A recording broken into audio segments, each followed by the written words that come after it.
पुढची बातमी। पतंजलीचे बाबा रामदेव आणि आचार्य बालकृष्णन सुप्रीम कोर्टात पोहोचलेले आहेत। पतंजलीच्या जाहिरातीबाबत सुनावणीला सुरुवात झालेली आहे। त्यांना आज हजर राहण्याच्या सूचनाही दिल्या होत्या।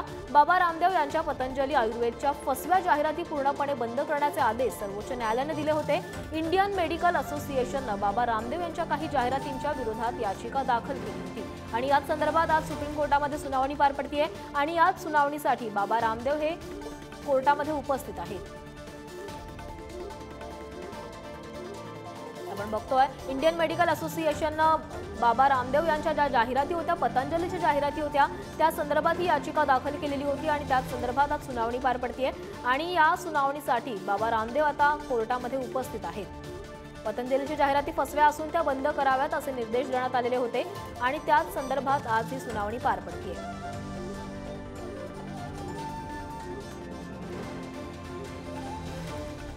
तर याबाबत अधिक माहिती देण्यासाठी आमचे प्रतिनिधी शिवाजी काळे आपल्यासोबत जोडले गेले। शिवाजी, पतंजलीच्या जाहिराती विरोधामध्ये याचिका दाखल करण्यात आली होती, तर याचिकेवर आज सुनावणी पार पडते। बाबा रामदेव देखील सुनावणीसाठी उपस्थित आहेत, त्या अधिकची माहिती आहे।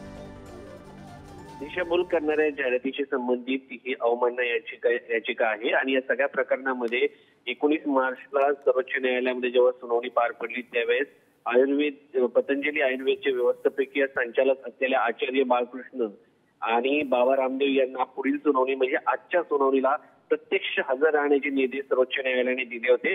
त्यानुसार ते हजर राहिले आणि वैयक्तिकरित्या उपस्थित राहून त्यांनी आज माफी मागण्याच्या संदर्भात बिनशर्त माफी द्यायला आम्ही तयार आहोत असं त्यांच्या वकिलामार्फत कोर्टात सांगितलेलं आहे। आणि सगळ्यात महत्त्वाचं म्हणजे यावेळी सॉलिसिटर जनरल तुषार मेहता भारताचे हे देखील यावेळी उपस्थित। त्यांचं म्हणणं होतं की पतंजलीच्या दिशाभूल करणाऱ्या जाहिरातीबाबत बाबा रामदेव आणि त्यांची जी कंपनी आहे या संदर्भात बिनशर्त माफी मागायला तयार आहे। मात्र कोर्टाने या सगळ्या प्रकरणामध्ये ज्या पद्धतीने पतंजली आयुर्वेदने कोर्टाचा अवमान केलेला आहे या संदर्भात